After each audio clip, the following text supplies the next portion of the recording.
Okay, Fight Freaks, it's your boy Big Steve G, and welcome to another podcast on TheTitleFight.com. We're going to recap another huge and exciting weekend in boxing, and we're going to start with the Friday Night Fights doubleheader from Chicago, Illinois. In the co-feature, former lightweight champion Jose Luis Castillo returned to action to face 15-1 Ivan Popolka in the 10-round welterweight bout.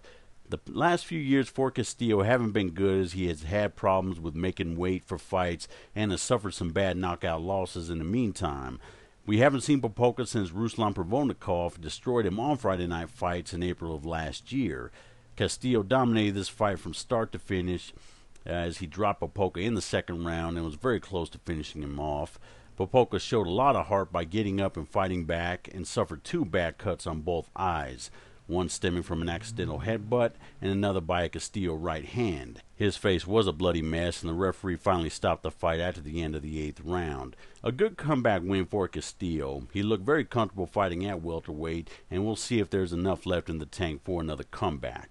In the main event, former light heavyweight champion Glenn the Road Warrior Johnson continued his hard road back to another title shot by taking on prospect Andres Fonfara in a 10-round light heavyweight bout. The 43-year-old Johnson gave a spirited effort against the much younger Fonfara. However, Fonfara's youth and good combinations would be the story of this fight. Johnson's age did get the best of him in this fight, and the end result would be unanimous decision victory for Fonfara.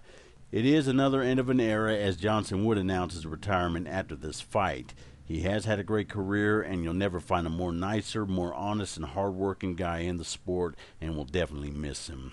Saturday would be a huge day for boxing, and it would start in London, England, as British heavyweights David Haye and Derek Chisora would do battle. The two fighters exchanged words and punches at the post-fight press conference following Chisora's loss to Vitaly Klitschko this past February. On paper, the fight appeared to be a decent scrap. However, it was dominated by Haye, who would score a 5th-round TKO. Is another big title shot in the future for Haye? We'll have to see. I honestly don't feel he deserves one after his pitiful performance last summer against Vladimir Klitschko.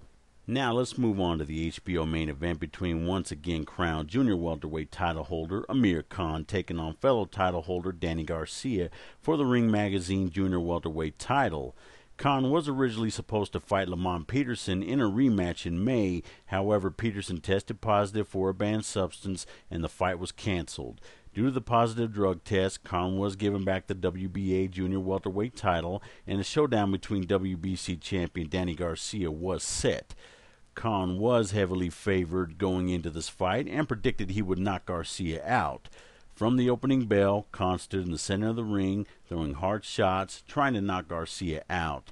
In the 3rd round, Garcia caught Kahn in an exchange with an excellent left hook on Kahn's neck that sent him to the canvas. Kahn was on wobbly legs and was able to survive the round. Kahn couldn't get his legs back together, and Garcia would drop him 3 more times in the 4th round before referee Kenny Bayless finally stopped the bout. A huge upset win for Garcia, and a new star is born. He has a bright future ahead of him, and I'm very excited to see him in future bouts. You can't really knock Amir Khan for this loss. He got caught with a good shot and showed tremendous heart fighting back. He is a very humble guy who ducks nobody, and he doesn't seem to be shaken by this loss. He will brush himself off and come back, so don't count out Amir Khan. He still has a lot of boxing left in him. Now, this fight is the reason why we love boxing. Forget what the fair weather fans and critics say about boxing based on fights like Pacquiao and Bradley. These are the kind of fights that define boxing. Well, that does it for this session, Fight Freaks. Until next time, this is your boy Big Steve G.